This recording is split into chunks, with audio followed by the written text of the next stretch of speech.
All right. Well, good evening, everyone who's joining us for this Annapolis Ahead event, comprehensive plan update, where we are and where we're headed. I'm Eric Lashinsky, Chief of Comprehensive Planning for the City of Annapolis. I'm here with Sally Nash, our Planning Director, waiting in the wings, and Eric Borchers, our comprehensive planner in the department here. This is a sort of an unusual type of event. It's going to be more of a webinar information session. We are going to have some opportunities for participation at a few stopping points in the presentation, and I'll explain how to do that. But the real intent here is to give folks an update on where we are with the comprehensive plan, the process, the vision that we have at this point. I'll be going through a whole range of things that we've learned in our analysis phase of the comprehensive planning process, and highlight some of the issues that we're prioritizing, opportunities, challenges that we're seeing.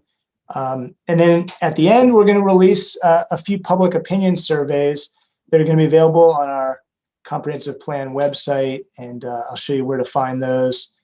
So we hope that you and many other folks will take those surveys after tonight and help spread the word about that. They'll be available through the end of the year. So real quick, this is a screenshot from yesterday. I believe this was the transportation board for the city meeting. I just wanted to highlight, if you're watching this on YouTube, the city's YouTube channel, there is a space in the lower right side. You should be able to type something in there if you have a question along the way. We have folks on our team are kind of watching that.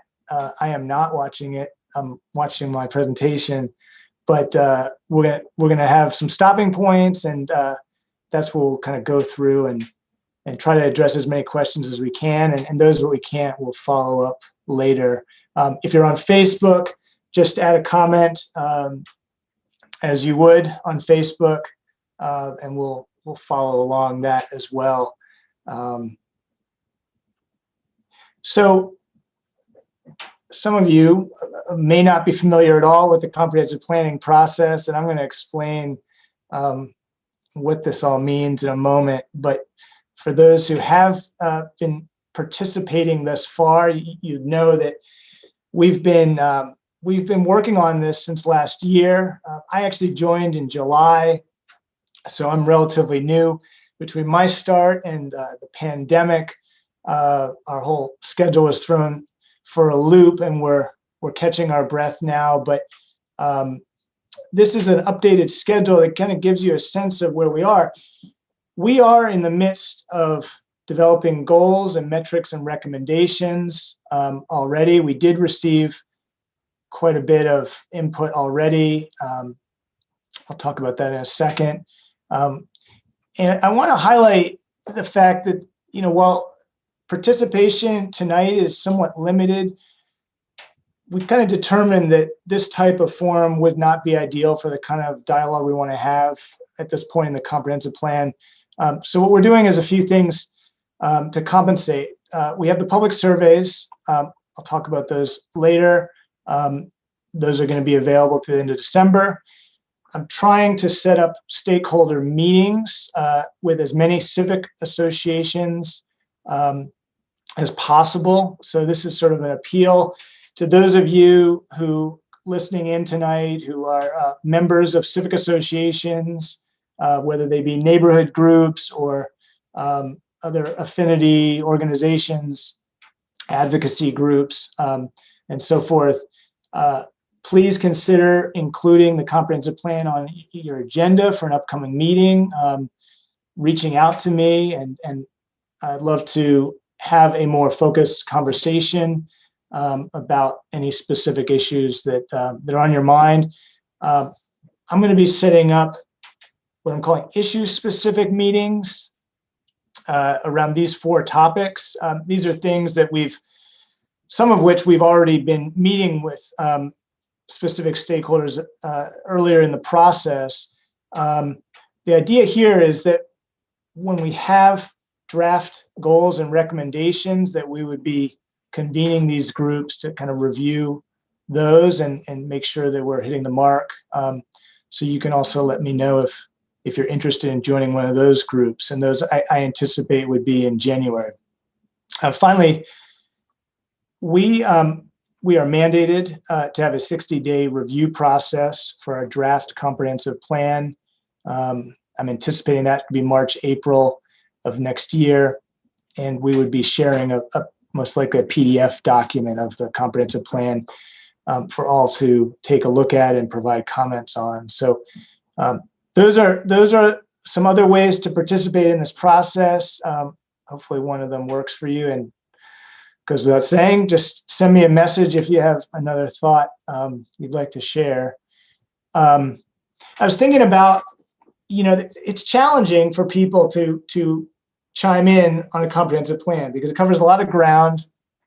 It's inherently somewhat technical in what it addresses, but what it comes down to, these are kind of 2 foundational questions. I think that, I think if you could answer these and share input, this is sort of what would be most helpful. And it's essentially, what kind of change would most positively impact your community? That could be your neighborhood or some other organization you're a part of. Or what kind of change would most positively impact Annapolis overall? And I think the comprehensive plan, this is sort of addresses these multiple scales. It's essentially, what kind of change would most positively impact your community, starting with your own neighborhood, and then it could be your larger community, and then the overall city, some other organization. And we're really interested in providing recommendations that what kind of change would most positively are as specific overall or as broad as that. The comprehensive plan addresses these multiple scales. It's common for people in my position with your neighborhood constantly look for ways of explaining what a comprehensive plan is. We're really interested in providing recommendations that it's, what I often say is that it's not as binding as a land use development code, but more consequential than some of the visioning processes that we go through. It is something that gets adopted by our city council and as well as approved by the state, and it becomes a guiding document for our city in terms of what our priorities are. And it just so happens that the back of an old bay can provides the perfect metaphor. So here in the upper left, you can see this has to be something that is born out of this community. We are a tourism town, so it helps that it can translate to people who might be thinking about visiting or even moving here or investing in this place. And then it is essentially a set of ingredients and directions for how we want to operate our city. We could debate it all day, how best to steam crabs or make a crab cake. But this is ultimately a kind of vision that enough people have been involved with that it has some community ownership. And ideally, there's a lot of people in Annapolis that when this thing is done can point to something in the document that that relates to them. It's something that they contributed to developing and has some consequence. And then, we always provide a lot of tips for how to implement all of our recommendations, just like on the bottom here. So hopefully that helps a little.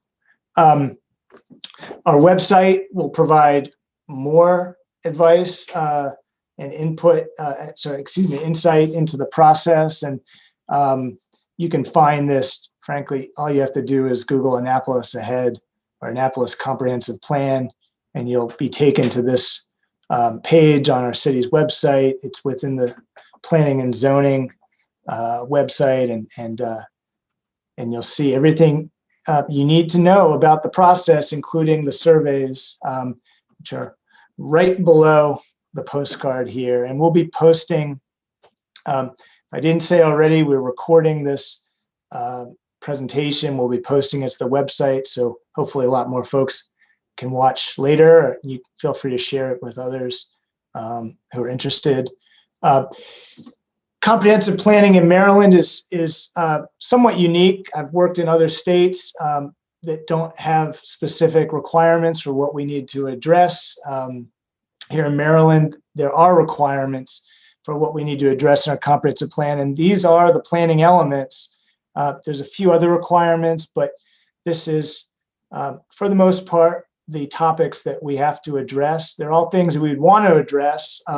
So in some ways, it's helpful to have this structure. Interestingly enough, arts and culture is not required. We are including a dedicated chapter to that in our comprehensive plan. It's an important part of Annapolis. A lot of people feel strongly that we could be doing more on that. And so I'm happy to say that's going to be a significant part of the comprehensive plan. And all of these things are interconnected. I'm going to be probably highlighting some of those connections during this presentation.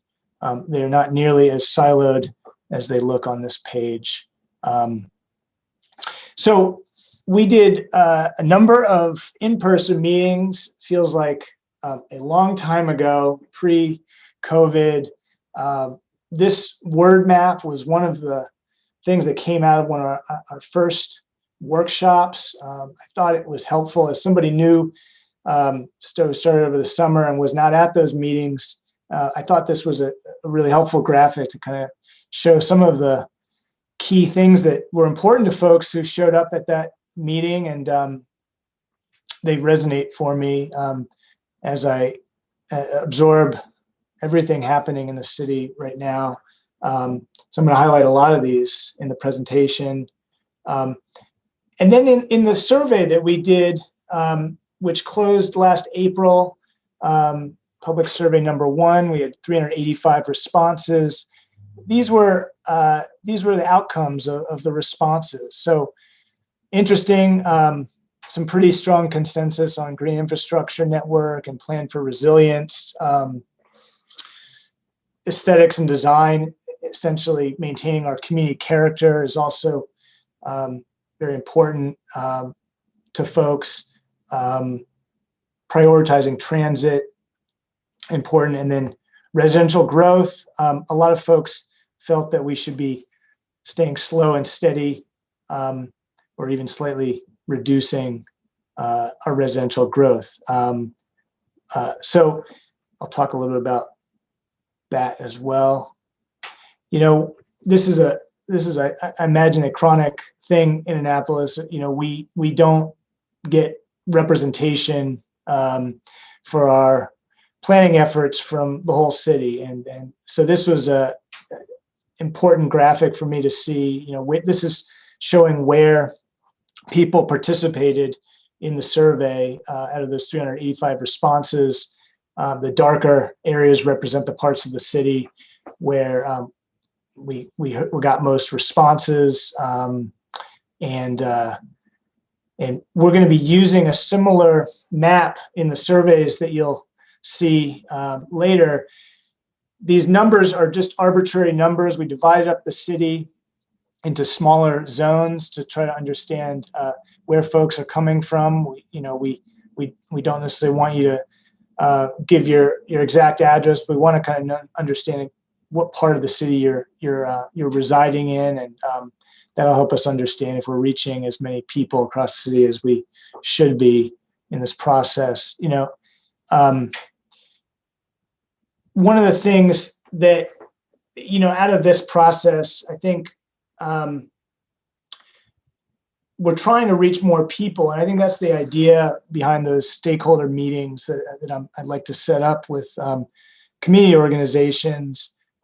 Something else I'm doing is working with Conrad Buckheister at Annapolis High School.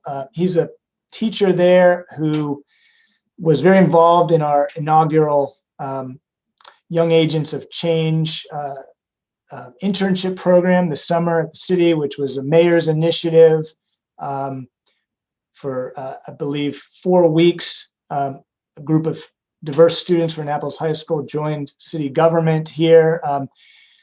I've been working with Conrad to get more information from students at Annapolis High School. You know, it's unusual, unfortunately, for comprehensive plans to reach the next generation, although many of the things in this comprehensive plan will be directly of consequence to that generation as we're looking 10, 20, even 30 years into the future. So I'm working with Conrad.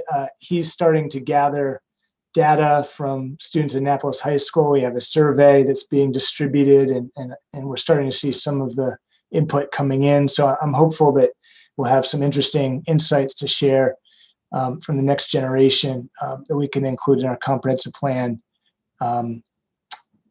as that takes shape.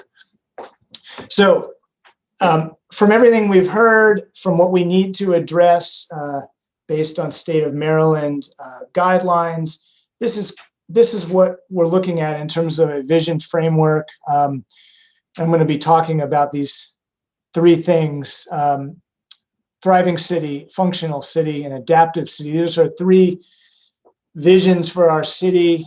They address different needs and aspirations. And mostly what I'm talking about tonight are the existing conditions, the things that we've seen over the last several years, patterns that are impacting our city, and things that we're learning from that we need to address. And I will also be pointing to some of those opportunities that come through that analysis. And then behind those 3 cities are 3 foundational themes. And these were themes that were developed through our initial engagement efforts. I think the pandemic has certainly reinforced all of these themes and highlighted their urgency. I just provided a few questions here to help understand what we mean by these themes. The idea is that every recommendation that's in our comprehensive plan will be tied to at least one of these themes. You know, and so with equity, we're talking about a whole range of public services and amenities. Public waterfront access is certainly one of those pressing issues. You know, health, it's both surviving COVID and also living in a city that is not detrimental to our health. Believe it or not, there's more working against us in a lot of urban development than working for us, and things as simple as providing more tree canopy and better sidewalks can dramatically increase people's chances of living longer and healthier. And then with resilience, obviously people who've lived here for several years know we're experiencing more chronic, nuisance floods than ever before. 60 days a year, I believe, is the current number of flooding in downtown Annapolis, where we are closest to the water line. And that is the sort of economic engine for our city. So I'll talk a little bit about how we're thinking about resilience as well. Before I get into the thriving city, I guess I should just want to pause and see if there are any questions on YouTube or Facebook. Eric Borchers or Sally, are you seeing anything that we should address now or keep going? Mostly just enthusiasm for some of the ideas so far, including arts and culture, and everyone liked the old Bay box. Okay. All right. All right. Well, so with the thriving city, you know, it's hard to for many people, it's probably hard to think about a thriving city right now when many of our small businesses are just trying to survive. I think some of the things we're doing with our public space are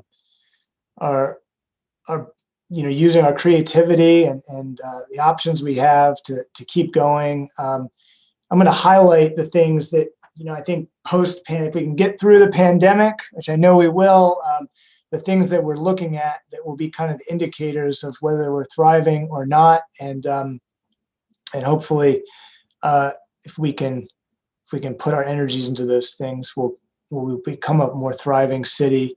It sort of starts with understanding who we are as a population, how we're growing or not. There's two reports that you'll see on our comprehensive plan website. They were done by our consultant BAE, Urban Economics. This top one, demographic and economic profile and real estate market analysis for the Annapolis Comprehensive Plan update. It's a mouthful. And then the comprehensive plan fiscal impact analysis. Both of these look at the current state of the city in terms of our population and our economic health. Interestingly, probably not surprising to a lot of folks, we haven't grown that much over the years. As a city, we don't really have anywhere to grow to. We have very limited opportunities for expansion, and we are not densifying that much right now either. So very minimal change from 2010 to 2018. You can see 3.6% versus the county 8.5% and the state 6%. And then in terms of projections, now this is always kind of a tricky science. We lean on the Baltimore Metropolitan Council estimates. You can see that over the next 20 years, they're anticipating 10.8%, or a little over 4,000 people. Could be more, could be less. They use historic patterns, which have not changed much since the 50s, when Annapolis annexed a large portion of what is today the city. And so, one thing we're going to do in the comp plan is sort of look at a more conservative estimate and then a less conservative estimate. And frankly, it just kind of depends on how development happens. I think some places of the city will be ultimately rezoned for different types of uses, and whether that happens or not, things generally happen very slow in this town. By nature, we are very protective over this place, and so that's one thing that keeps us from growing too fast.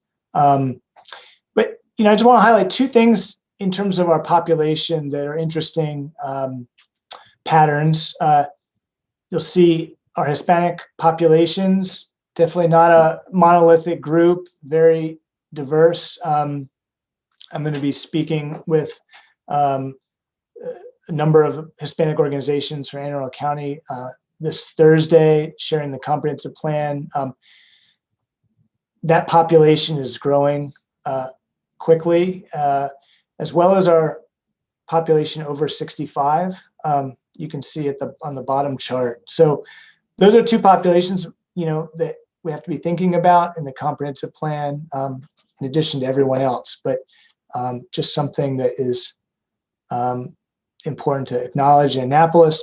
And it's very difficult to think about a thriving city without thinking about the communities that are most in need. A concept that's come to be very prominent way of measuring or addressing most underserved populations is social vulnerability. We're using a metric that was created by the Centers for Disease Control. You can see all of the criteria here in this infographic. We've done a map for Annapolis that looks at these criteria. You can see it across the country. The the blue areas are the ones that are most socially vulnerable. In a moment, I'll show you Annapolis, but this is important because we can't thrive if there are concentrations of residents that are more socially vulnerable than others, and it's something that we need to be mindful of. We're experiencing more turbulent events, and those populations are by nature less equipped to respond to them. This is the outcome of our mapping for Annapolis. I think some of this is not surprising.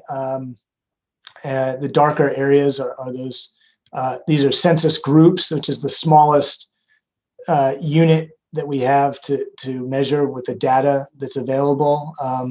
So you can see where those populations reside, and what we're going to be doing with this mapping is really using it as a way of looking at how we're providing services to the city, and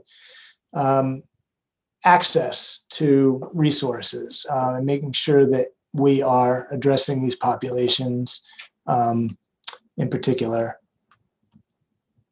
I'm going to kind of go through a few charts now. They're kind of related. Bear with me. I know some of this stuff might be hard to digest. I'll walk you through it. But these are some of the key indicators, I think, relating to our economy here in the city, and indicators of how well we're thriving. Housing, first of all, we've added very little market rate housing to the city over the last 10 years. Some of that is happening right now. You can see there was an uptick after 2017, but it's this is a tough place to develop for a variety of reasons. Doesn't mean we shouldn't be looking at opportunities to provide additional housing, but you can see that the market rate delivery, it's almost minimal compared to the county and the state. It's not even registering on the bottom chart. Just basic supply and demand economics show us that it's not surprising that the median home sale price in Annapolis is higher than the county and the state by quite a bit, as well as rents. If you look at these are showing 2009 to 2018. The bottom one is 2010 to 2019. If you look at the last year, our median home price is $500,000, which puts us in really the highest bracket around the country, comparable to the most expensive cities to live in. So that's a key. In some ways, you could say that we are economically thriving in that regard, but it just means that there are fewer people moving here. It's harder to live here, and people are getting displaced as well. And we can't really thrive unless we attract a diverse population with skill sets that will really drive our city. Here, this graphic is sort of interesting because it shows just how many of those properties are selling in that higher price point. Whereas the lower end is there, but not in the same quantity. And this is just in the last, just 2018 to 2019. So we're trying to address this, and I think the fact that there's very few opportunities for people to find housing in this city. Affordable housing is a hot topic. We have an affordable housing task force that Alderman Gay is leading, and what I want to highlight here is just my colleague Teresa Wellman, our Chief of Community Development, has been extremely involved in rehabilitating housing for the lowest income populations in the city, and it's fairly impressive how much has been redeveloped over the last 10 years. This is kind of the list of all of the affordable housing that has been redeveloped.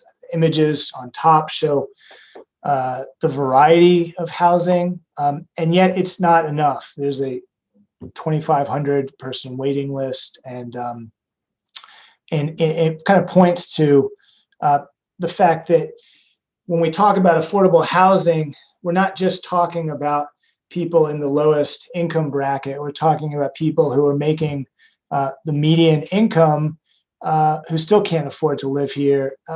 This term missing middle housing is a sort of a buzzword that has been around for several years now. It's used all over the country to describe the housing crisis impacting cities, small and large, all over the United States. And what's interesting about it is that not just that we are missing this type of housing in Annapolis, but that historically Annapolis has had a lot of what qualifies as missing middle housing: duplexes, triplexes, fourplexes, could even be detached houses on narrow lots.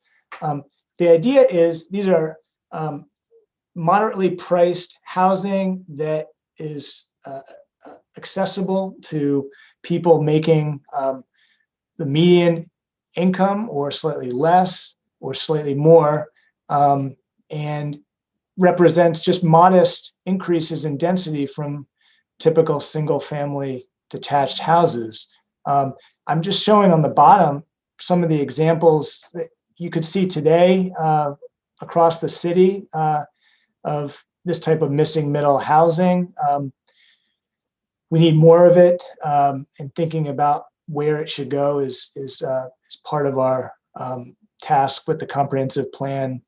But I think it's important just to acknowledge that Annapolis's character was built on this type of housing, and I think finding ways to add some more of it will reinforce the character of the city. This graphic is kind of helpful to kind of show where multifamily housing exists in the city, meaning housing that has multiple units on the same lot. You can see these clusters of larger circles representing where those apartment buildings are, or townhouses in some cases. But it's important, for this comp plan to be thinking about, if we were to add more multifamily housing, where should it go? And that's something that a process we don't take lightly, and we are thinking about ways of making sure that when new housing comes in, that it is close to services and amenities, so that we can create a more efficient city, where people don't have to travel as far to get to places. And part of that is where and how we provide retail opportunities. So these charts show, kind of similar to the housing, that there really hasn't been a lot of retail growth in the city. I hear from folks all the time, desire for more retail. We're doing a West Annapolis master plan right now, looking at the commercial area of West Annapolis. That's something we're doing within the comprehensive planning process, and seeing that area as a place that could be providing more retail opportunities. That's just one example of a place in Annapolis that could be supporting more retail. And so part of the comprehensive plan is figuring, how do we incentivize that kind of development and get the kind of retail that residents want. Office space is a little different. We're not providing that much new office space. You can see on the bottom, annual office deliveries as a share of total office inventory. There was a bump in 2013, but between 2012 and 2015, but it's been pretty stable since then. and yet there are more people looking for housing over the last 5 years in Annapolis, based on this chart on the top. Now, a lot of people, I need to acknowledge, are working from home right now. The retail office markets are sort of going through major transition. We don't know exactly what the needs are going to be moving forward, but as people work more from home, they'll certainly be looking for more retail close to home, and not necessarily wanting to travel as far. So finally, industrial and flex development. I mean, this is, I just wanted to acknowledge this because Annapolis does not have a huge amount of industrial flex real estate. In other words, places where light industry or small scale manufacturing could happen. We do have a dedicated area near Chinkopin Round Road, as you all know. And the costs of that space are much higher in the county and the state because we have not a lot to go around. And so it's a premium.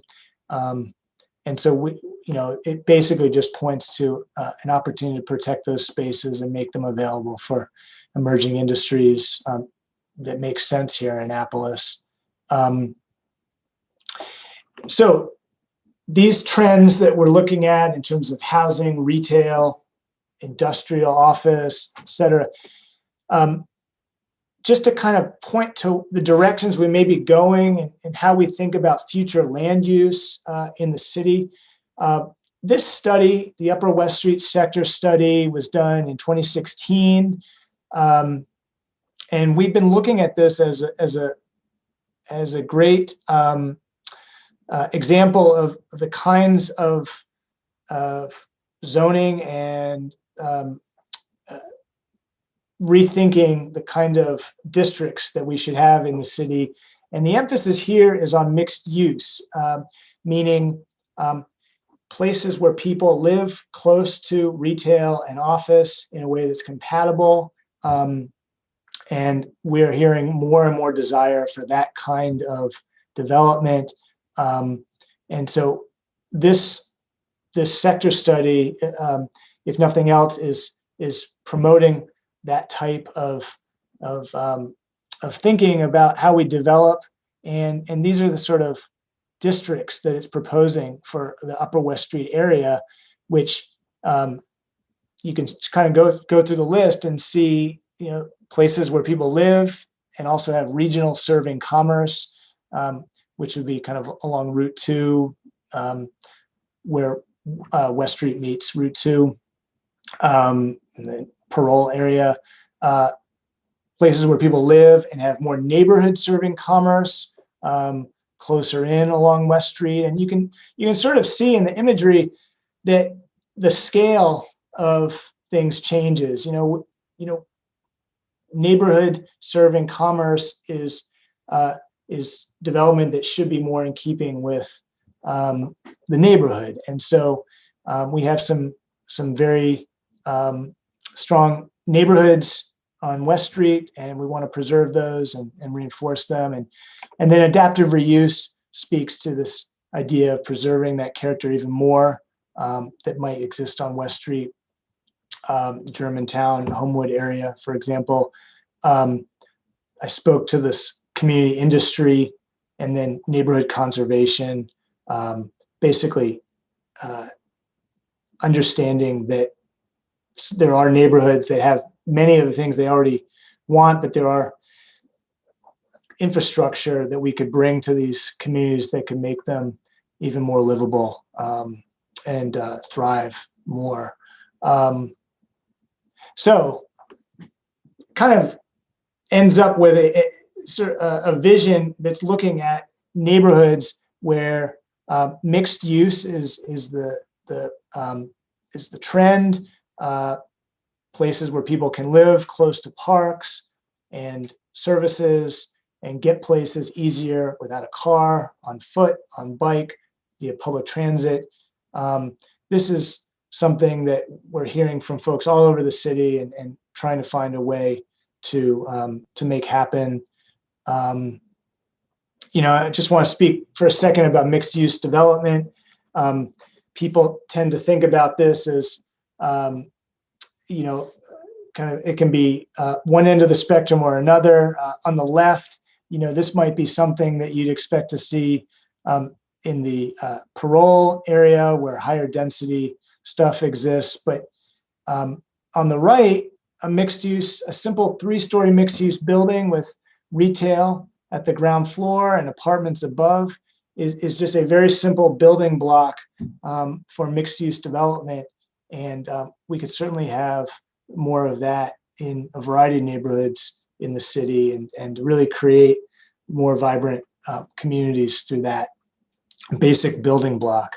I just wanted to share, this is the view outside of my window at the city planning and zoning office every day. I look at this view, and you know, it's a question that's been posed years now, how to activate upper floors of Main Street businesses and properties. And it's not an easy question. I mean, a lot of it relates to fire code issues, but I wanted to highlight this because we have properties in the city that are already equipped to provide that kind of mixed use development. And in some ways we need to be thinking about ways to incentivize that in our existing building stock. So this is just one example of that, particularly high profile on Main Street in downtown.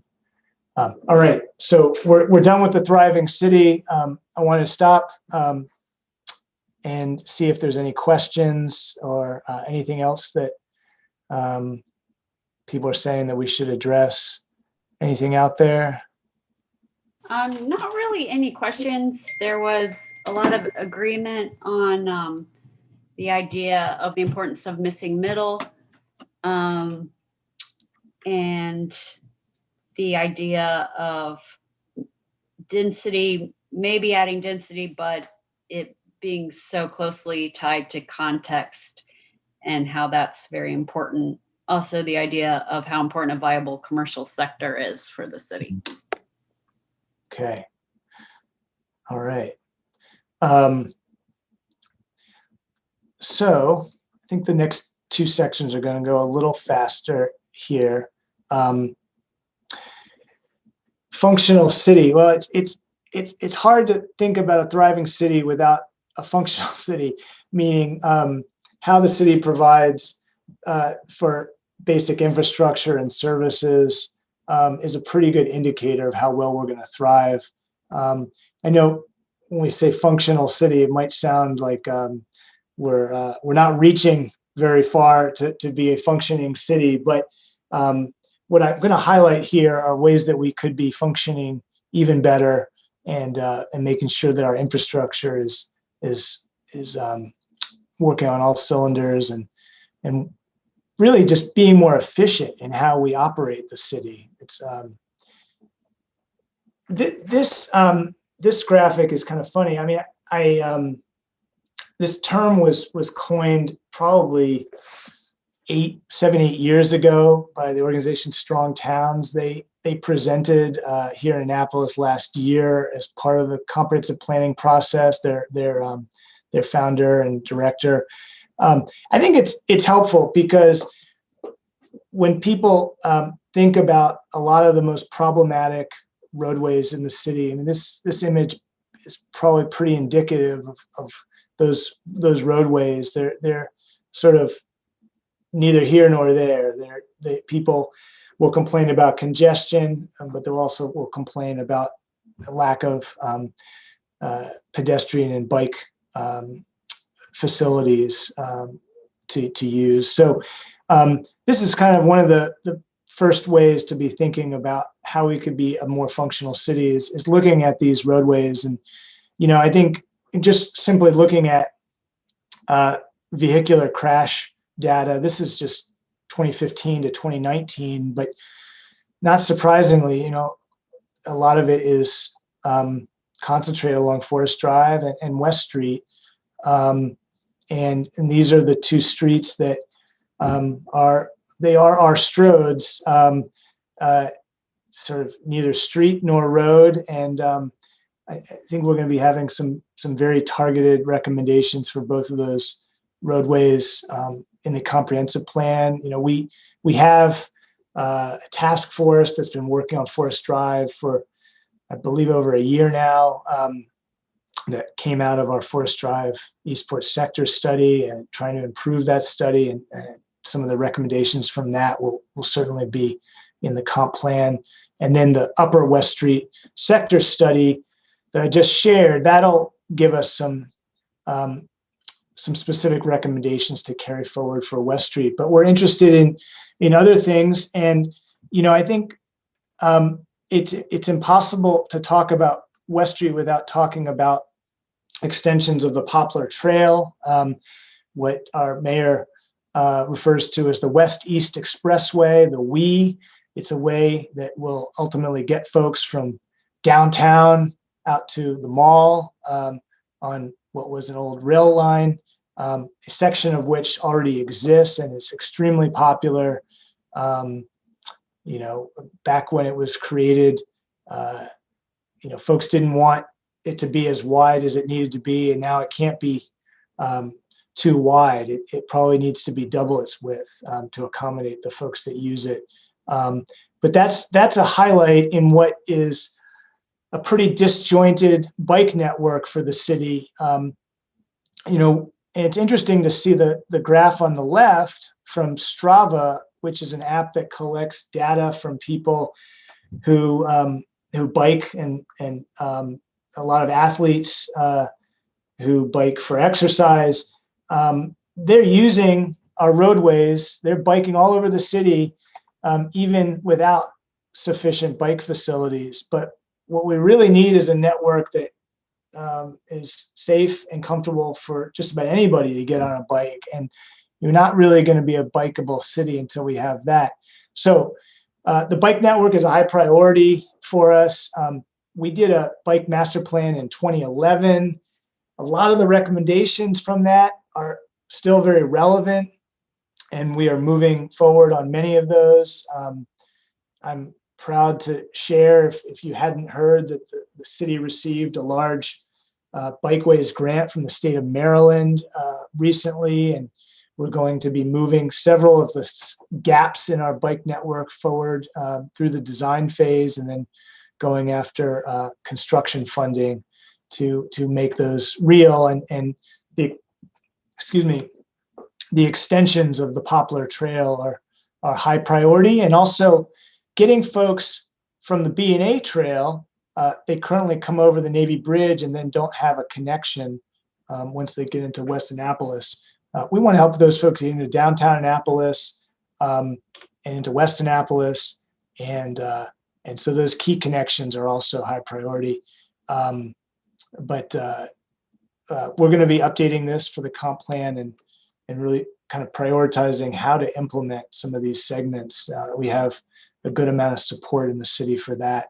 The walk score is a metric that is offered by a private entity, and it's been used in real estate for many years now. It's a lot of it is based on proximity to retail for people, where they live, if they can walk to basic services and amenities. And it just kind of reinforces what we saw in the bike network, that we have these pockets, but they're not as well connected as they should be. And so as we work on our bike improvements, we're also working on pedestrian improvements, and you'll see many of those sidewalk improvements happening right now across the city.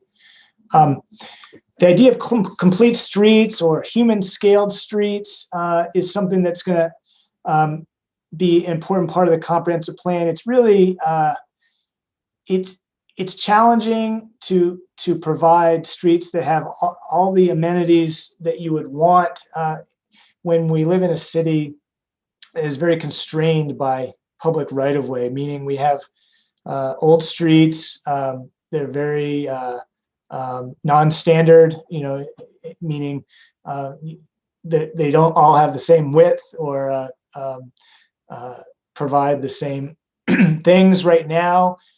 But thinking about what a complete street could mean in different contexts across Annapolis is one way we can address this. And I'm seeing there are specific types of streets that we could be addressing across the city. And some of that is going to come out of our West Annapolis master plan.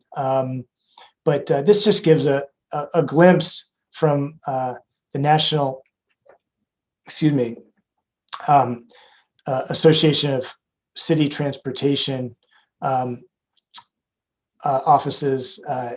Their Urban Street Design Guide provides guidelines for complete streets that can apply to just about any city. And I thought this one was particularly relevant to Annapolis. So you can see crosswalks are wide. There's even what's called a speed table. So cars have to go over a little speed bump. And it just, a lot of this ensures pedestrian safety and cyclist safety and minimizes conflicts between different modes of vehicles.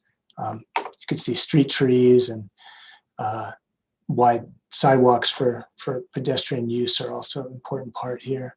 And then at the corners, places for stormwater to drain is also part of a complete street. So, looking at transit, this is a good way to kind of bring back the social vulnerability map that we showed earlier, because, I think bike and pedestrian infrastructure is one important way to meet the needs of socially vulnerable communities. Certainly transit is another. We're doing that pretty well right now. I mean, you can see our bus network is meeting all of our highest need communities. That being said, we're in a transition phase with public transit because of, lower use. We're down something like 20 to 30% of normal ridership. Budgets are getting cut back. And so we are sort of thinking about how can we meet the needs of populations that need transit in the future. When we may not have the same budget, we may not have the same ridership, but we certainly need to be thinking about how to make transit again something that is appealing to folks. It's important in cities that want to provide connectivity from place to place and ensure that you don't have to have a car to live there. So that's something that we're going to be looking at, working with the city's Department of Transportation on, and there are a number of innovative strategies in the works right now that we're looking at. Open space equity, in other words, how are we making parks and open spaces, other types of open spaces, more accessible to all residents and particularly the socially vulnerable populations. This map is starting to look at essentially a 10-minute walk, quarter-mile radius from all of the parks in the city, kind of aggregated so that the red lines show that it shows where the communities are that are outside of that walk radius. You can see along Bay Ridge Avenue here and kind of cutting up into this part of Eastport along Spa Creek and then along Forest Drive. And it's important to note that, I mean, this isn't enough. We really ultimately need to be looking at the types of parks that we're providing. Not every park is created equal. They provide different types of amenities. They together form our park system. And so, this is just a start at the kind of analysis we need to be doing. But interestingly, if you look at the way the Trust for Public Land, a national organization that is really seen as a standard for park equity analysis, they've done the metrics for Annapolis as well recently. And they kind of show a very similar gap in our park system as it meets our residents, and the red areas are where we have the highest need. And so I think we're on the right path. We need to do more analysis, but there are specific aspects of our park system that we need to be addressing, and public waterfront access is probably top of the list. There are a lot of people who are on top of this right now and really highlighting the need here. We've started to analyze our public waterfront as a percentage of our total waterfront here in the city. And this is very rough measurements right now that we'll try to fine tune, but gives you a sense of where that public waterfront is. Ellen Moyer Park here over Back Creek, and then you have Truxton Park.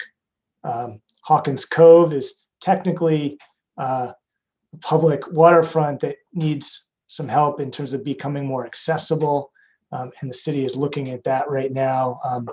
You have this large parcel over at Maryland Hall that is primarily county owned, but is along the headwaters of Spa Creek, and the Chesapeake Children's Museum is right there as well, and then City Dock, obviously. And then at College Creek, we're working on a project to rehabilitate a street end park now known as Robert Eads Park. And I want to highlight that area because in looking at that project site, which is right at the end of Clay Street where it turns into Glenwood Avenue, across the street from Bowman Place Senior Home, you have a small street end park that is really surrounded by a whole range of public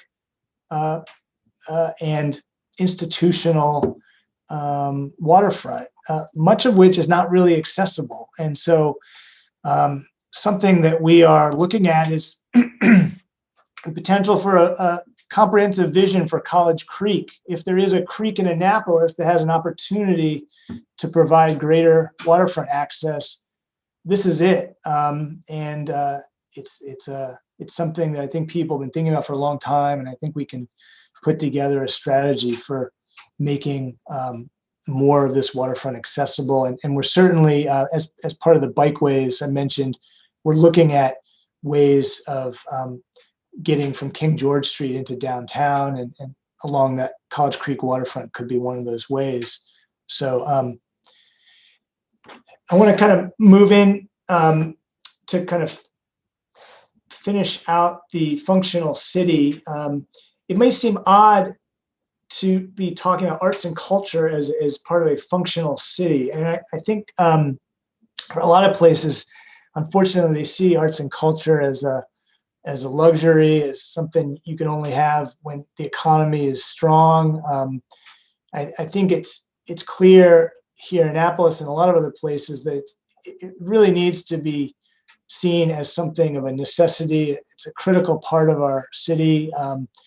We are fortunate to have a whole range of artist opportunities right now, and I should say prior to the pandemic, a lot of things are obviously on hold, but this is just an effort to show the range of things that happen in Annapolis within the arts and culture frame. And it's this I don't know how this may not make sense to a lot of folks who aren't working in the arts economy, but I wanted to highlight this. This is an effort to kind of explain what I think of as the arts ecosystem here in Annapolis. It's something that is driving artist opportunities and events and programs.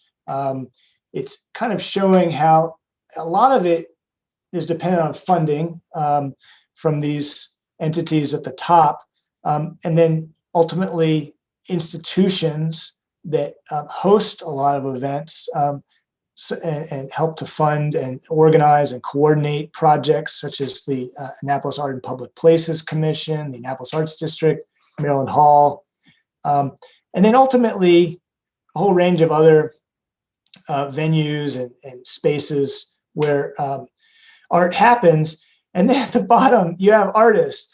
Now, I think most people would acknowledge that it's not appropriate for the artist to be at the bottom of the food chain here, but unfortunately, that's the way it happens in a lot of places. And I think as we're thinking about the comprehensive plan, we need to be thinking about opportunities for artists in this city and thinking broadly about that and finding a place at the table for artists to help us understand the kind of opportunities that should exist. If we're trying to be a city that is very art forward, the artists need to be all over this ecosystem, and that's just one take at trying to understand this the current system here. The Arts District is a key mechanism in creating those opportunities. This is a graphic that shows in green the existing Arts District, and then in orange is a proposed expansion of the district. This is important because it creates places where art can happen. It incentivizes investment in the arts among businesses, and basically it expands where the arts economy happens in the city, and we know that it is very closely tied to tourism and quality of life. And I just wanted to share this graphic quickly as something that we provided as part of a application for National Endowment for the Arts grant that Maryland Hall recently submitted. That's really starting to look at the campus around Maryland Hall as a place that includes a variety of public property that is underutilized. I should say it's highly utilized, but not so much for arts. And so we're looking at ways, ultimately, I think that their campus and as it connects to the Arts District can be better used and a catalyst for all kinds of opportunities and events. So we're done with the functional city. It's 8:05. I think we're doing okay. Any questions out there? Sally, Eric Borchers?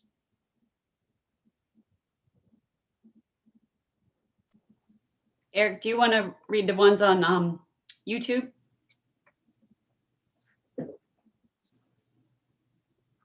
Oh, sorry. There hasn't really been a whole lot on YouTube, something very specific. Just someone that's saying that it's a great overview, basically. Okay.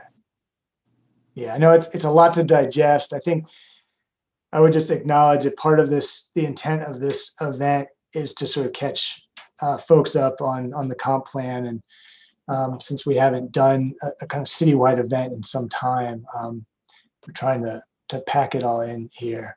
But we're down to the last section. There's two on YouTube that I see. One is support for, or asking if we can specifically address the rules about sprinklers in the comp plan. So back to where you were talking about second stories. Okay. And another comment that it's good to know what is, or let me just read the whole comment. This is an excellent overview of the problems we face. It would be good to know what is committed as a plan for the city and what is just being considered. We've talked about the ideas, but we can't collaborate or on support for this or that if we don't know where the city's focus is. So I think that might be something we're hoping to get from our audience and from our ongoing public interaction. Yeah. For Facebook, Alex likes the cartoons. Thanks, Alex. And brief update on the City Dock Action Committee. I'm not sure if you can give that, Eric. If not, there is going to be a meeting soon of the action committee. The city is getting close to announcing who won the bid for the Hillman City Dock reconstruction. And I think on your slide showing the artists, I'm not sure you showed the Maryland Theater for the Performing Arts. I think you might have missed that one. Yep.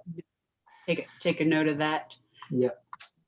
And then some interest from Eastport in some attention there for near the shopping center, seeing what could be done to make that more bike friendly, pedestrian friendly. There's apparently a lot of jaywalkers around there.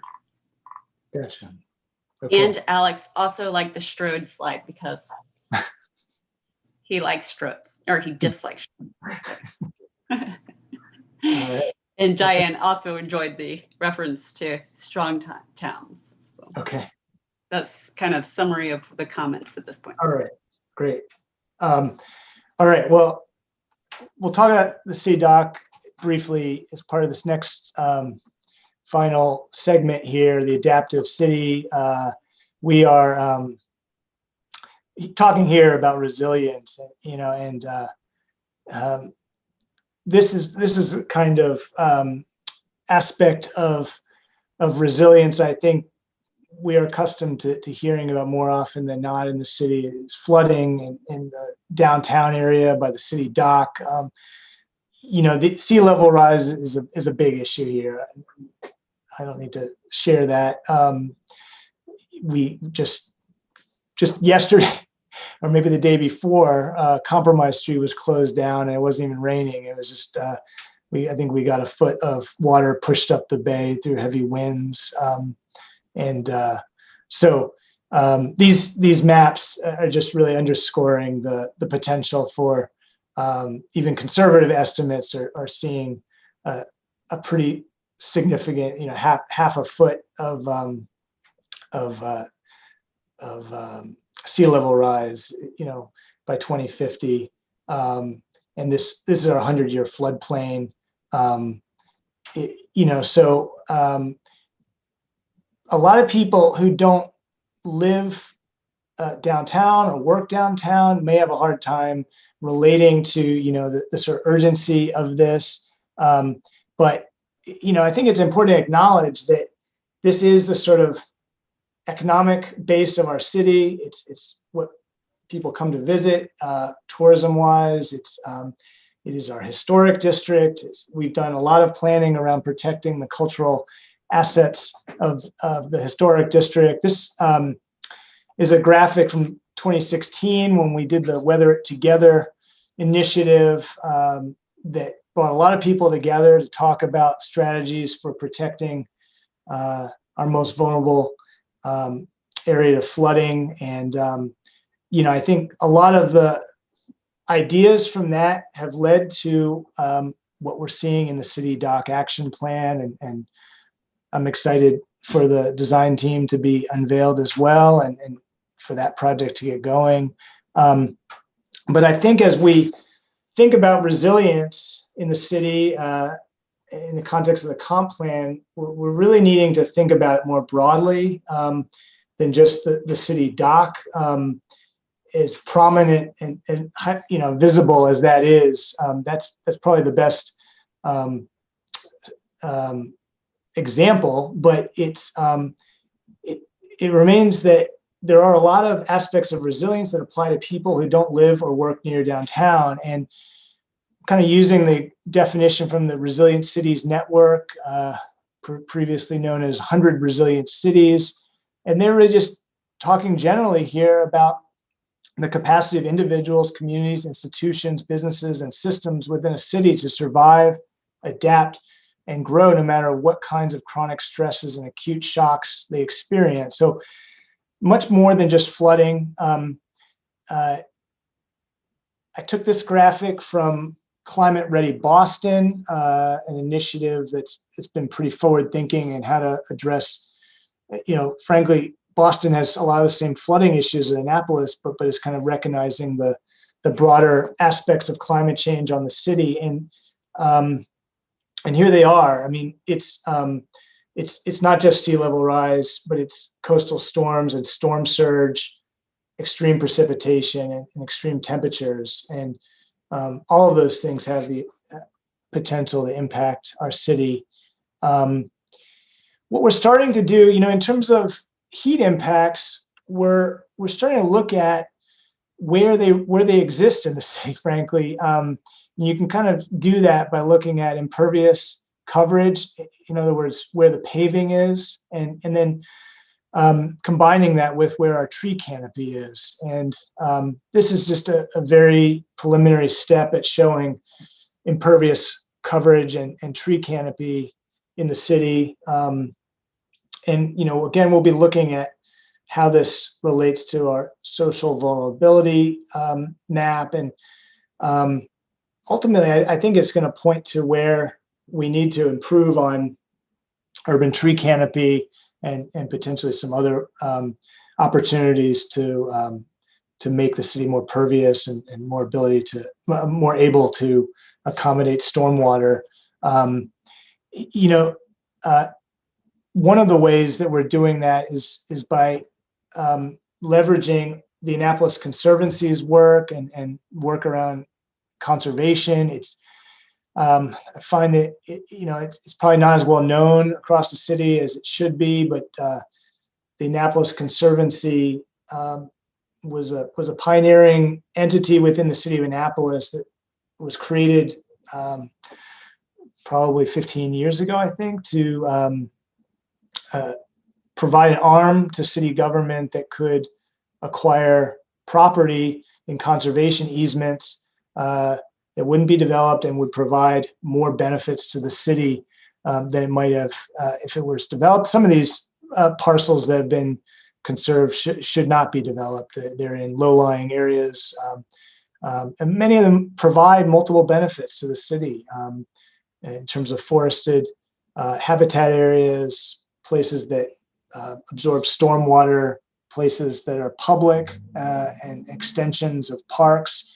And what we're trying to do is combine those greenways with our more conventional park system and our bikeways and create ultimately a kind of connected network of green infrastructure. And this image here is an example of what that might look like. It's just basically showing all of our bikeways that are both recommended and existing.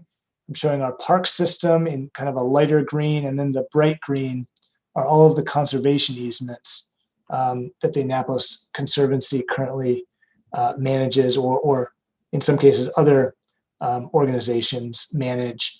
And we're soon going to be releasing an interactive tool to a variety of stakeholders to help us identify other opportunities for conservation in the city. So I'm excited about that. But then ultimately, a lot of these places, if we're talking about stormwater, we're talking about water quality. Those of us who like going swimming in the bay know that we can't swim for 48 hours after most rains. And it's a problem that we sort of know how to solve, but is challenging to solve. This graph or this infographic on the right is pointing to, it gets a little technical, but basically based on mandate from the EPA, we have to provide 286.3 additional acres. And this is actually from 2017, I believe. Our watershed improvement plan basically identified we need to find opportunities to absorb stormwater on 286.3 more acres that will help clean that water before it goes into our waterways. This map shows all of the places we're currently doing that. And what I'm talking about here are natural mechanisms for absorbing stormwater that runs off of parking lots and roadways and properties, and finding ways to collect that stormwater naturally through vegetation and other mechanisms before it gets into our waterways. Here on the top is the headwaters of Spa Creek, which just went through a major project in this regard to basically help treat the water that comes from numerous developments into this headwaters and ultimately into Spa Creek. So that's just a really great example of how we can do this, but we just have to find a way to prioritize and find more mechanisms. We have a lot of partners already working on these projects in our river associations and so forth. And I think we have to find a way to keep those partnerships going. And there's a lot of funding that comes through that. So that's something that we're looking at. And as somebody who recently moved back to Annapolis, I'm just thrilled to see the amount of living shorelines that are being designed and built here. And this one at St. John's is just a prominent example of what used to be a hard edge shoreline. These are not cheap if done in large areas, but in some very fine grained communities, there are living shoreline projects. And you can see on the bottom, there's a sort of spectrum of shoreline treatments that you can do to impact how stormwater flows into the waterway, or how you minimize erosion. And the living shoreline is sort of one end of the spectrum, and kind of more hard edge stuff is at the other. And they all have value, but there are certainly a lot of places in the city that we could do more living shorelines, and we're kind of looking for more opportunities for that. City dock, I just need to kind of reinforce, I think a lot of the ideas around green infrastructure and resilience are going to be visible in this project. And this is just a glimpse from the City Dock Action Plan. What we will end up getting will be different potentially, but no less forward in sort of how it reuses our public space in kind of an efficient way, and both for public enjoyment and resilience. And so I'm excited for that process. And you could even see this in this image. The parking lot there has pervious paving, and so there's a lot of things we can do in our most visible public space that can point to things that we can do elsewhere in the city. So I hope this becomes a model, and it should. That is the extent of our update presentation. I know it's been a long presentation, so for those who have endured, I appreciate that. We're going to be posting the video on the comp plan website. I'm going to actually walk through the surveys for those who want to stick around. We'll be sharing that video as well. But before I go into the surveys, any final comments or questions from Facebook or YouTube? One thing I think I missed was Diane's question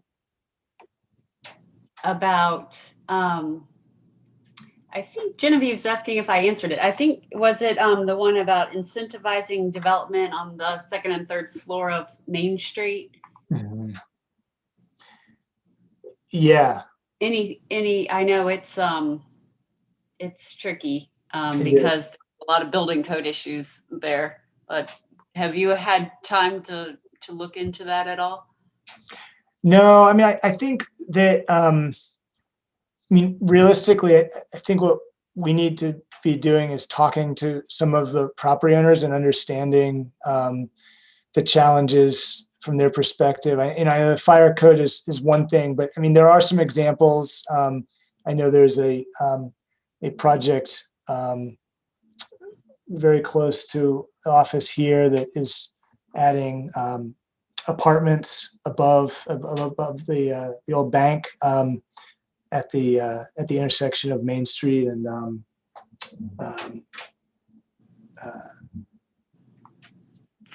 Francis? Francis, yes. Thank you, Sally.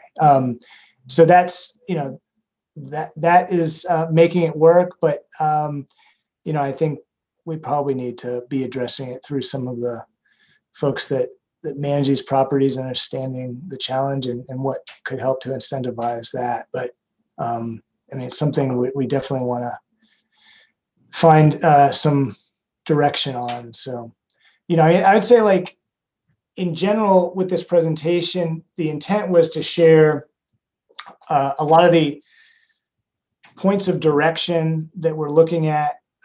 We don't have all the answers yet, but I think the ideas are kind of there. And so I think we need to do more to find reasonable policy direction. It's kind of the way we're headed right now. So. And another idea on that is from Alex to think about changes to minimum parking requirements to help incentivize infill over residential or residential development over commercial property. Yeah. Again, I think we're going to have some insight from the West Annapolis master plan on that, because it's an issue there as well, where a lot of the office buildings currently have their whole ground floor is surface parking, and we have we could point to a lot of great experience in how structured parking has offset parking need, and in a lot of cases there are property owners and developers that may not need the parking that the city is requiring, and so we're kind of looking, there is opportunity there. So especially in places where we will have mixed use development. So yes, we will be having some recommendations on that front. Anything else? I'm gonna actually close the presentation and kind of go into our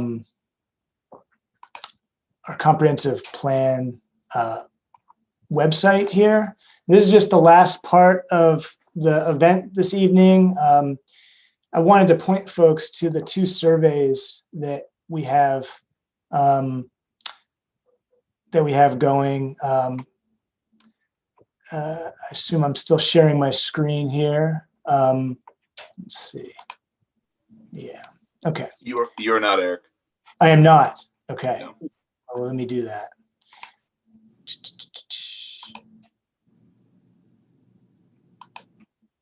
Okay. Let's see.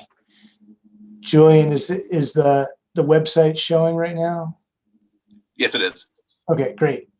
So folks, the comprehensive plan website on our city planning and zoning website is where you'll find these 2 online surveys.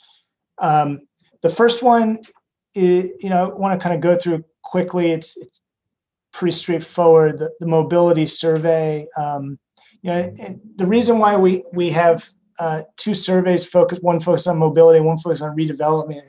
Frankly, these are cross-cutting issues that we just identified as being sort of integral to the health of the city in a lot of ways. Mobility impacts how we get around, impacts our health and resilience. Redevelopment impacts whether we have enough housing for people and whether people can move here, and whether we have retail opportunities close to where people live. And so that's why we kind of identified these 2 opportunities for surveying. And I'll just kind of quickly walk through the transportation survey. Question about how COVID-19 has impacted you. In my case, moderate effect. Where do I live? I'm going to say inside the city. And what will happen there is I will get sent to this question asking for what part of the city I live in. I'm going to click on that, and this will bring up a neighborhood's map of the city, or it should. Maybe a little slow, but it'll bring up that map that you saw earlier that shows the numbered areas of the city, and hopefully it will open, but let's see.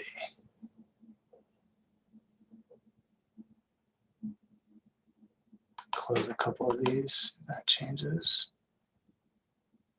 Well, it's slow, but basically it will show you a graphic of the city that has those numbered areas, and you should be able to identify where you live in one of those zones. And hopefully that'll work when you try it. But I know that I live in the 14, so I'm going to go ahead and do that. Let's see if it's showing up. It still hasn't shown up. We'll check on that. Age group, 41 to 60. What transportation restrictions apply to you? Of the following, check all that apply. For me, it's none of the above. And we're really interested in, this kind of gets into some more specifics, but about transportation choices. I go to downtown Annapolis, mostly I walk or bike. I go to work or school, mostly walk or bike. I go to exercise or play, walk. I do bike a lot. I use my car for grocery shopping, other kinds of shopping. I use my car, DC, and some of this stuff, you know, obviously things are different right now with COVID. I think we're interested in how you were doing this before COVID. How would you rate transportation in the city of Annapolis? Neutral. Which of the following transportation issues are most important to you? Please rank only your top 5 issues in order of importance. So this is a little tricky. I mean, you may want to read all of the options first, and then think about which ones are most important to you. I'm going to say,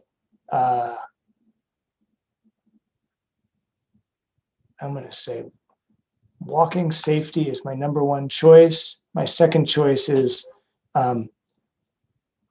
bike safety, condition of roads, transit services, and then say traffic congestion. Oops, see, I missed trails and greenways. It's probably in there too. But that's where we're interested in top 5 choices. Knowing that budgets have limitations, this is another ranked choice question, thinking about where you would prefer to put the budget that we have. Again, read through all the options before you make your selections. I'm going to say, and this is interesting, you know, support telework to limit unnecessary travel. There are incentives that cities can provide to help people work from home. So that's an option here. I'm going to say, more bike lanes. I'm going to say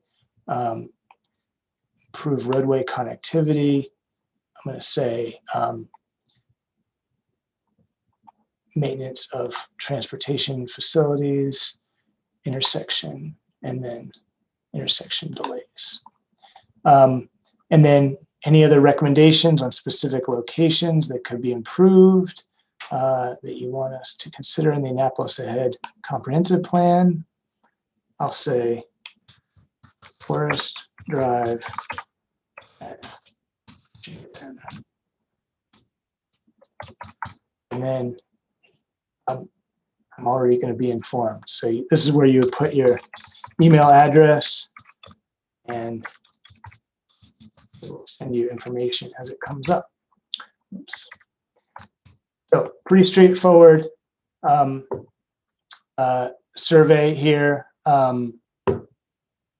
that is responding very slow right now. but hopefully when you take it, it won't be. Yeah, there you go. There's our neighborhood map. It finally showed up. This is what it looks like. You can see all these zones. You can zoom in or zoom out to identify which zone you live in. And then there, our survey was submitted successfully. So that's the easy survey. The one that's a little bit more walking through is our redevelopment survey. It's mostly straightforward at first. I just want to kind of get to the mapping portion. So again, this is a image preference survey, the first part of it, and then the second part of it allows you to kind of show us where your preferences should happen within the city. So first of all, we want to understand where you live. This is functioning a little bit different than the other one, a little bit more user-friendly. You can just basically select on the map where you live. You can be approximate, and then you can hit next. And this is where we start to get into the development options that we're going to be showing you in regard to the kinds of redevelopment that we see as opportunities in the city, and trying to get a pulse on how people feel about some of these. So you're going to see images. We're going to ask you if you, on a scale from least prefer to most prefer, what you think of them.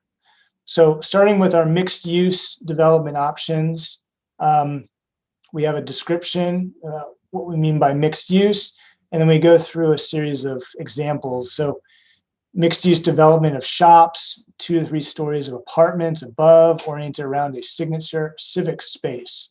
I am going to just go neutral on all of these, just to be simple, straightforward. Although I think some of them are nicer than others, but a small mixed use development of shops and offices or around a shared courtyard space. And, I should say that these are all examples from other cities comparable to Annapolis, examples that we thought would be appropriate here.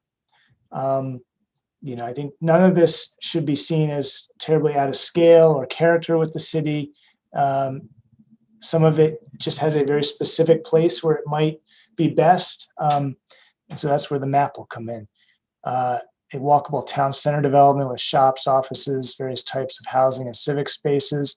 The thing is, you should be thinking about places that, really you find could be better used development-wise in the city, and be thinking long-term, 10, 20 years. I think that's the way. This is not necessarily stuff that might happen tomorrow, but could. None of these are actual projects.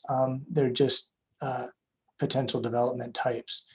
A mixed-use streetscape with shops at the street level and 2 stories apartments above, or a full block mixed-use development with shops and cafes at the street level with 3 stories of apartments above. So you can see slightly different than this, larger consolidated development, more urban maybe. And then a signature mixed-use development that defines a key intersection with a large anchor retail tenant, in this case, a bookstore, 2 to 4 stories of apartments above, and distinctive architecture. A standalone mixed-use development with shops and live workspace at the street level and 2 stories of apartments above. I also want to say, it's helpful to think about these as in the context of places that in Annapolis, or you spend time in, and places that you wish were better, in the kind of development they had. Looking at multifamily development options, these are all generally going to represent slight upticks in density, modest increases in density, but nothing really out of character for Annapolis. There's examples of most of these already in Annapolis. a 3-story multifamily development with a combination of townhouses and apartments, townhouses with front yards, townhouses without front yards, a stacked duplex, which is a 2-story building with 2 apartments, single-family detached homes on narrow lots, or a 4-plex. This could have more than 4 units potentially, but basically a 2-story building with 4 apartments. A 3-story apartment building with townhouse-style entrances, meaning these stoop entrances that may have multiple apartments from the same entrance. A 5-story apartment building designed around shared urban plazas. Now, this one, you might say, "Oh, where could this be in Annapolis?" But think about the corner of West Street and Chinkopin Road. Think about Upper West Street in general. There are opportunities for this kind of development there. That building at Chinkopin and West Street has been successful and has a strong streetscape character, and has retail at the ground floor and apartments above, and parking is tucked behind the building. On the completely opposite end of the spectrum, compact single-family detached homes with shared common space. Sometimes these are called courtyard cottages. Attached single-family homes with shared common space. It's kind of similar, but a little bit more dense. And then stacked triplex, 3-story building with 3 apartments. You see these a lot in New England. And then finally, accessory dwelling unit adjacent to a single-family home. There you go. Finally, we recognize that most new development really needs quality public space to be successful. So these are all examples of the kind of open spaces that should be integral with new development. So a large urban plaza with space for informal gathering or special events, small urban plaza bounded by streetscapes, courtyard plaza for informal gathering or special events, urban plaza designed for retail spill-out space. Frankly, a lot of restaurants would benefit from this right now, and we're building these kind of in a pop-up way right now in several parts of the city to accommodate outdoor dining. So hopefully many of those will stick around.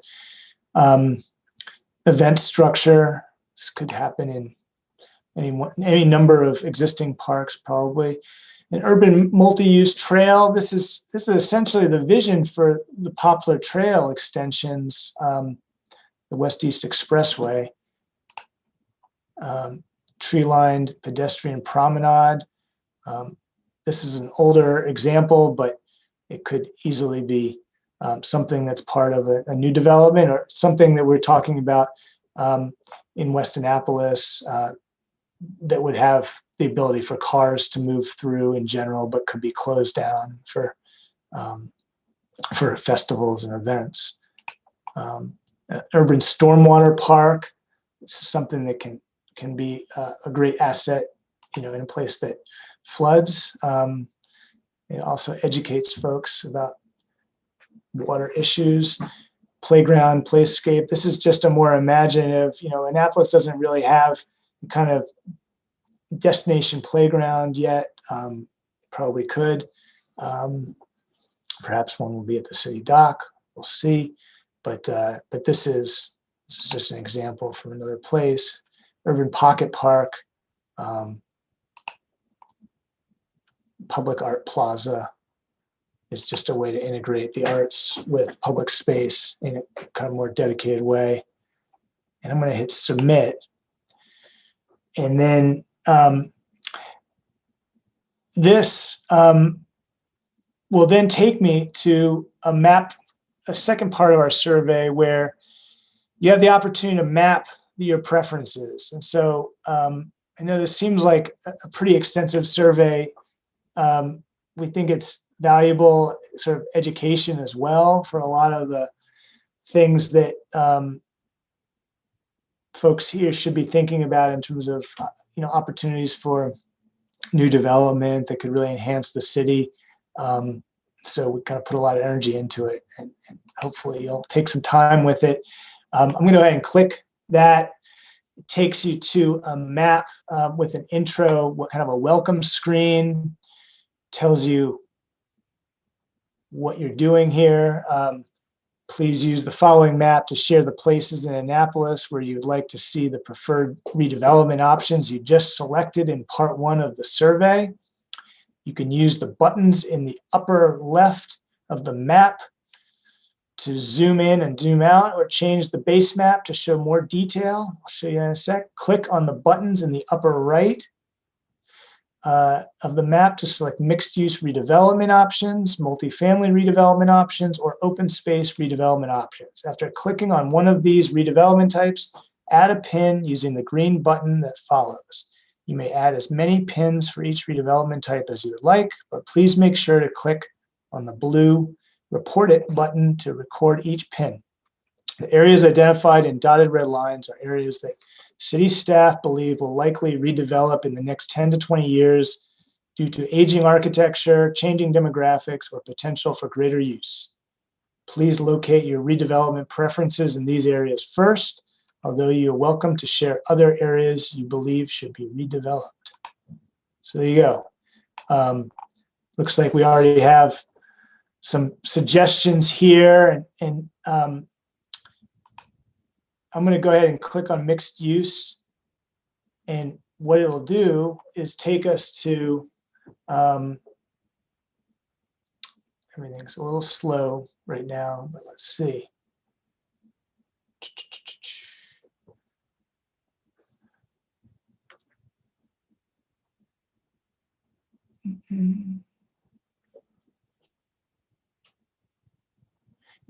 I think hopefully this will be straightforward, and just wanted to, it's something that we haven't tried before, and so I just wanted to make sure folks could see how it's supposed to work. Now, clicking on these should be more seamless when you do it, but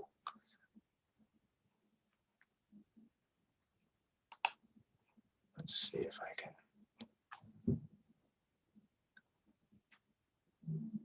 Well, hopefully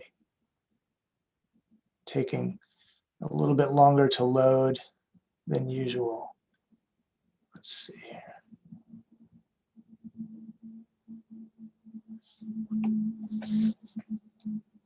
Time to twiddle your thumbs. All right, there we go. And I just want to say, you can zoom in and zoom out with your cursor, your mouse. You can also use, these tools. You can change the base map to an aerial view, any number of base maps. And so you basically just click this green button, and hopefully it won't take as long, but it will allow you to drop a pin where you would like to. And I'm going to say mixed use at this intersection, of Forest and Spa. I put that there. These are all the mixed use options that you just reviewed in images. I will say a small mixed use development of shops and offices, or oriented on a shared courtyard space. I'm going to say just seems right. Location. And then it's really important that you click that, and it will record it for you right there. You can then back up. You can add another mixed use redevelopment. You can add a multifamily open space. You can add as many as you would like. And when you're done, all you have to do is close out of the screen. So I'm going to go ahead and do that. And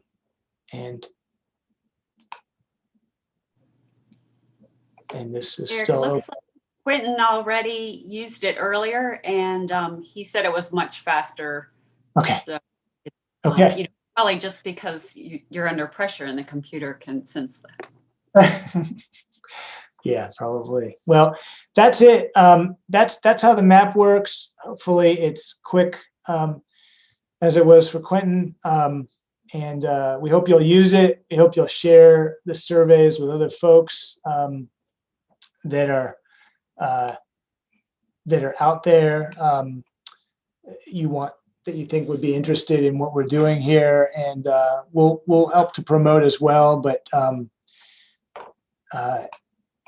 the surveys are going to be up until the end of December, and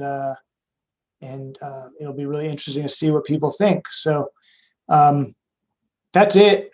I know this has been a long presentation. Any final questions or comments, Sally or Eric Borchers, we need to address? Nope, everyone just says thank you. You did a great job. And Cool. Alderman Pindell Charles is on, and I know she had a few comments. And Alderman Gay says housing. Just, I guess, don't forget about the importance of housing. And but a lot of enthusiasm. I'm glad to see everyone so excited about this. Well, we really appreciate everyone who was able to join tonight. And I know there were several other equally important events happening. But again, this is recorded. We're going to put it on the comprehensive plan website. I hope you can share it, and we will. And we'll be reaching out to connect with folks in smaller gatherings moving forward to help us flesh out the recommendations for the comp plan. So have a good night, everyone, and be in touch.